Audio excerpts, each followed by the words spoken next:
नमस्कार, जोहार। झारखंड देख रहे हैं आप और मैं हूं आप सबके साथ अनूप। खबरों की शुरुआत करेंगे और सबसे पहले बात जज उत्तम आनंद की मौत से जुड़ी खबर की।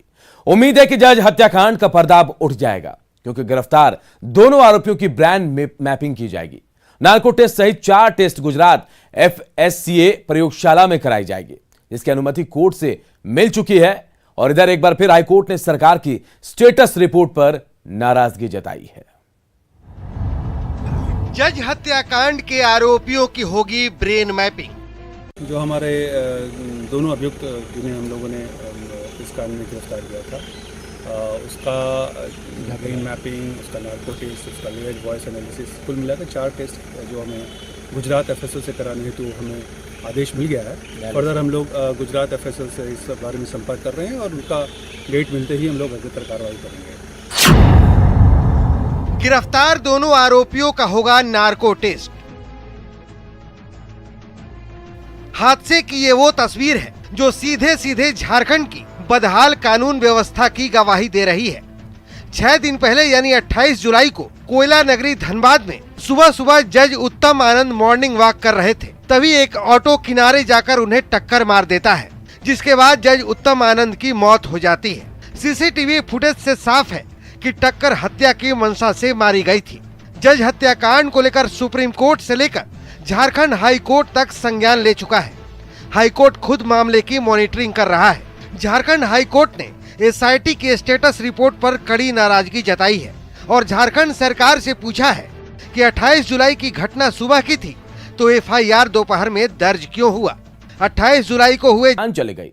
उनके परिजनों को आज तक सरकार की तरफ से कोई मदद नहीं मिली, लेकिन इसे लेकर जब न्यूज 18 ने सवाल पूछा तो CM हेमंत सोरेन भड़क गए। न्यूज 18 के सवाल पर भड़के CM, पत्रकारों से जुड़े सवाल पर भड़के।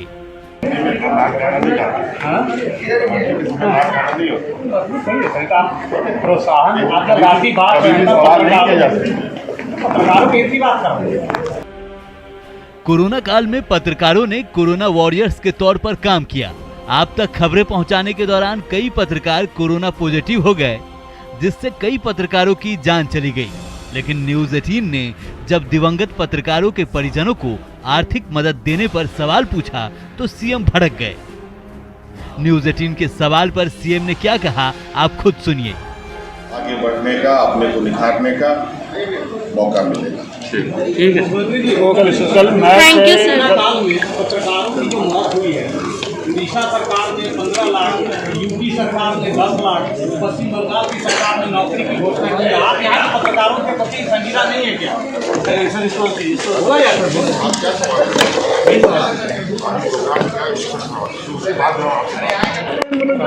कभी बनता नहीं।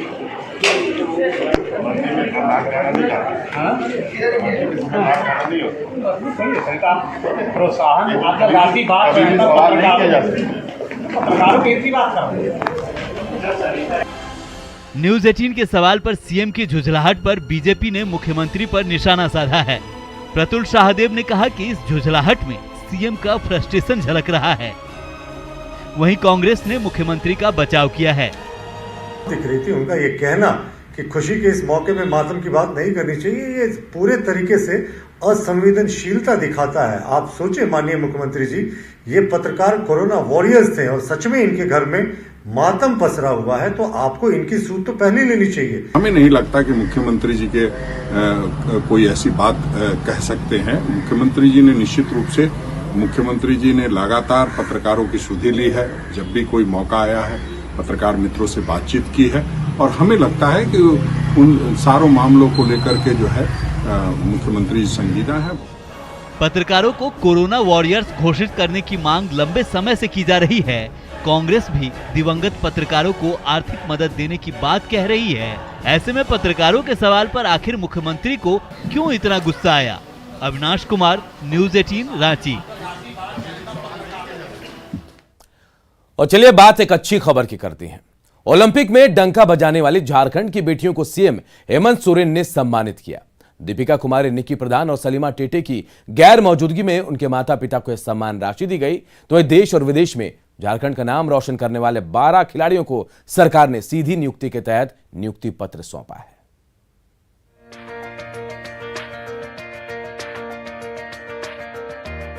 खेल के मैदान में झारखंड का नाम रोशन करने वाले होनहार खिलाड़ियों को अब प्रदेश सरकार सम्मान और नौकरी दे रही है।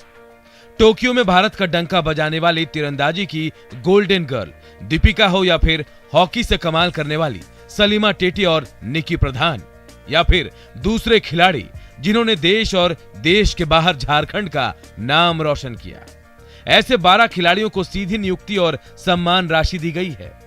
सीएम हेमंत सोरेन ने एक बार फिर कहा कि खिलाड़ियों को नौकरी देने के अलावा भी सरकार उनका ध्यान रखेगी।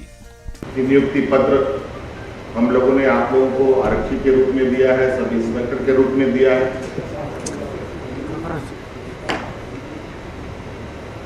इसका मतलब ये नहीं है कि आपका खेल आपसे अलग हो जाए।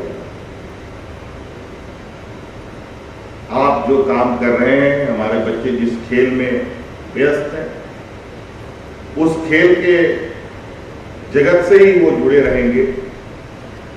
ये आप लोगों को व्यवस्था से बांधे रखने का एक हम लोगों का। पुलिस विभाग में नियुक्ति पाकर जहां खिलाड़ी खुश नजर आए, तो वहीं दीपिका कुमारी, सलीमा टेटे, निकी प्रधान और बोसिया गेम में झारखंड का डंका बजाने वाले अजय राज को सम्मान राशि दी गई। जो खिलाड़ी यहां मौजूद नहीं हैं, उनके परिवार वालों ने यह सम्मान ग्रहण किया और प्रदेश सरकार का आभार जताया। बहुत लंबे समय से संघर्ष कर रहे हैं, जो आज हमें मतलब वो संघर्ष का मैंने आज उस संघर्ष का मुझे ये फल मिला। एक खिलाड़ी को सबसे पहले मतलब कि एक जिज्ञासा भी मतलब होनी चाहिए, क्योंकि उसको मतलब घर चलाने के लिए भी तो रोटी की ज़रूरत होती है। तो उसके लिए बहुत ज़रूरी थी कि ये हमें नियुक्ति बहुत ज़रूरी थी एक खिलाड़ियों को। सलीमा के नाम से ये मिली है। उसके छोटी बहन महिमा टेटे जो भी ओलंपिक खेलने के लिए भी तैयार है, और इसी के वजह से हम लोग इसको खर्च करेंगे और अच्छी तरह से ये भी अच्छी प्रदर्शन करते हुए आगे बढ़ा के ले चलेंगे। खिलाड़ियों को नौकरी और सम्मान मिलने से उनका मनोबल बढ़ता है और वो ज्यादा लगन और जोश के साथ खेल में जुट जाते हैं। झारखंड सरकार की मेडल लाओ नौकरी पाओ योजना का असर भी दिख रहा है। नौकरी के चाह में खिलाड़ियों की मेहनत रंग ला रही है और झारखंड का डंका देश विदेशों में झारखंड का डंका देश के साथ साथ विदेश में भी बज रहा है। न्यूज़ 18 के लिए रांची से अविनाश की रिपोर्ट। इधर छात्रों का लंबा इंतजार खत्म हो रहा है। सीबीएसई 10वीं के रिजल्ट जारी कर दिए गए हैं। मार्किंग फॉर्मूले के तहत छात्र छात्राओं को मार्क्स दिए गए और उसी आधार पर सीबीएसई ने रिजल्ट जारी किया। परीक्षा परिणाम ने छात्रों के संकट को खत्म कर दिया है और छात्र इससे खुश नजर आ रहे हैं। हालांकि कुछ छात्रों को एग्जाम नहीं होने का मलाल भी है। मार्किंग से हम सब काफ़ी सेटिस्फाइड हैं। पहले जब बोर्ड्स कैंसिल हुए तो सब में पैनिक था कि क्या होगा कैसे होगा, but after the results are out we feel that it was done very honestly and the thing was very fair. Covid था तो बहुत पैनिक का माहौल था, हमें भी डर लग रहा था। एंड जब बोर्ड्स कैंसिल हुए तो हम बहुत पैनिक कर गए थे कि हमारी मार्किंग कैसे होगी, हमें अच्छे मार्क्स आएंगे कि नहीं, बिकॉज हम बहुत दिन से प्रिपेयर भी कर रहे थे, सैम्पल पेपर सॉल्व कर रहे थे। हाँ, जब बोर्ड कैंसिल हुआ थोड़ा डर था मन में कि मान लीजिए मार्किंग हमें जितना आ सकता है हमें उतना मिलेगा कि नहीं, लेकिन स्कूल ने जैसे रैंकिंग किया और जैसे हमें अपने पेरेंट्स, टीचर्स और हमने खुद जैसे मेहनत की है, हमें लगता है कि रिजल्ट वैसे ही आया है। हम बहुत खुश हैं अपने रिजल्ट से। इधर कोरोना की तीसरी लहर से निपटने की तैयारियां भी शुरू कर दी गई हैं। रांची के सदर अस्पताल में स्वास्थ्य मंत्री ने शिशु वार्ड का उद्घाटन किया। 51 बेड के इस वार्ड में तमाम आधुनिक सुविधाएं मौजूद हैं। रांची के सदर अस्पताल में कोरोना की तीसरी लहर को देखते हुए पीआईसीयू और एचडीयू वार्ड का उद्घाटन स्वास्थ्य मंत्री बन्ना गुप्ता ने किया। चाइल्ड आईसीयू, पीडियाट्रिक आईसीयू में कुल 51 बेड हैं, जिनमें 27 आईसीयू और 24 एडीयू बेड हैं। इनमें सभी आधुनिक सुविधाएं उपलब्ध हैं। बच्चों के लिए अतिरिक्त एचडीयू की स्थापना की गई है, जिसमें बच्चों के इलाज की समुचित व्यवस्था के साथ मनोरंजन और बेहतर माहौल के लिए प्लेग्राउंड और खिलौने की व्यवस्था है। उद्घाटन के मौके पर स्वास्थ्य मंत्री ने बताया कि सरकार गंभीर है ताकि कोविड की तीसरी लहर में लोगों को परेशानी का सामना नहीं करना पड़े। आम जनता को राहत भी दे रहे हैं इसलिए देखिए सारी व्यवस्थाओं को हम लोग मूल्यांकन कर रहे हैं और आप बेफिक्र रहिए कि राज्य की जनता को चिंता करने की जरूरत नहीं है। दरअसल दूसरे चरण के दौरान लोगों को परेशानियों का सामना करना पड़ा था। सरकार नहीं चाहती कि फिर वैसे ही हालात पैदा हो। और इधर गिरिडीह में जमीन विवाद में दो पक्षों में जमकर मारपीट हुई और इस दौरान दोनों ओर से पत्थरबाजी की गई, साथ ही यहां लाठी डंडे भी चले हैं। गिरिडीह जिले के बेंगाबाद प्रखंड स्थित खुट्टा बांध गांव में दो पक्षों के बीच जमीन विवाद को लेकर मारपीट हुई। दोनों ओर से पत्थरबाजी की गई, साथ ही लाठी डंडे और लोहे की रॉड का इस्तेमाल किया गया। इससे एक पक्ष से 9 जबकि दूसरे पक्ष से 4 लोग घायल हो गए हैं। घायलों का इलाज गिरिडीह और धनबाद के अस्पताल में चल रहा है। सूचना मिलने पर बेंगाबाद पुलिस घटनास्थल के बाद हॉस्पिटल पहुंची और जानकारी ली। दोनों पक्षों से मिले आवेदन के बाद पुलिस कार्रवाई में जुट गई है। बताया जा रहा है कि यह झगड़ा गोतियारी जमीन के बंटवारे को लेकर हुई। हम लोग का जमीन है, रैती जमीन, क्योंकि दूसरे लोग जबरदस्ती कब्जा करके हम लोग बार बार उसको बोलते तो बार बार मारपीट करता हम लोग के साथ। लोगों का नाम है किशुन चौधरी, बालेश्वर चौधरी, मनोज चौधरी, राजू चौधरी।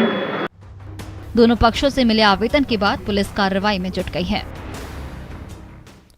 धनबाद के केंद्रीय खनन एवं ईंधन अनुसंधान संस्थान सिम्फर में कोल सैंपलिंग में गड़बड़ी की सीबीआई जांच शुरू हो गई है। सीबीआई की 16 सदस्यीय टीम सिम्फर मुख्यालय धनबाद और सिम्फर डिगवाडी पहुंची, जहां वैज्ञानिकों से पूछताछ की गई और साथ ही कई कागजातों को जब्त किया गया है। जानकारी के मुताबिक कोयले की गुणवत्ता की जांच में गड़बड़ी की शिकायत पर सीबीआई ने जांच शुरू की है। सूत्रों की माने तो सिम्फर के कई बड़े अधिकारियों पर भी कार्रवाई हो सकती है। फिलहाल सीबीआई जांच को लेकर सिम्फर प्रशासन ने चुप्पी साध रखी है। और देखिए एक बड़ी खबर पटना से, जहां सीबीआई ने रिश्वत लेते 2 अधिकारियों को गिरफ्तार किया। यह बड़ी खबर आपको बता रहे हैं। दोनों पर एक मामले में पीड़ित पक्ष से 50,000 रुपए घूस लेने का आरोप है। एक सुपरिटेंडेंट है और दूसरा इंस्पेक्टर रैंक का अधिकारी बताया जा रहा है। सीबीआई की कार्रवाई से हड़कंप मच गया है।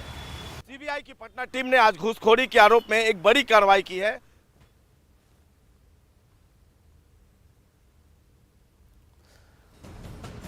देखिए सीबीआई ने कार्रवाई की, रिश्वत लेते 2 अधिकारियों को पकड़ा। एक इंस्पेक्टर रैंक का अधिकारी बताया जा रहा है। हालांकि बताया जा रहा है कि पीड़ित से 50,000 रुपए की मांग इन लोगों ने की थी, जिसके बाद इन दोनों को पकड़ा गया है। सिमडेगा के जलडेगा थाना क्षेत्र के कर्मापानी गांव में पुलिस ने हत्या के एक मामले की जांच के दौरान महिला के शव को कब्र से बाहर निकाला। पुलिस के मुताबिक महिला के पति ने ही उसकी पीट कर हत्या कर दी और शव को भी दफना दिया। पुलिस ने आरोपी को गिरफ्तार कर लिया है। कातिल कितना ही शातिर क्यों नहीं हो, सिमडेगा जिला पुलिस के शिकंजे से बच नहीं सकता। आपको बताएं कि सिमडेगा पुलिस की एक और तत्परतापूर्ण कारगर पुलिस कार्रवाई सामने आई है। पति ने पत्नी की हत्या कर लाश को नदी के किनारे गाड़ डाला। बिहार और झारखंड के नक्सलियों को हथियार सप्लाई करने के मामले की एनआईए जांच कर रही है। एनआईए रांची की टीम ने दानापुर के गजाधर चौक से मार्च में गौतम सिंह को गिरफ्तार किया था, जिससे रिमांड पर लेकर पूछताछ की जा रही है। गौतम सिंह को बुधवार को एनआईए कोर्ट में पेश किया जाएगा। पटना के एटीएस कार्यालय में पूछताछ में गौतम सिंह से कई अहम जानकारियां मिल सकती है।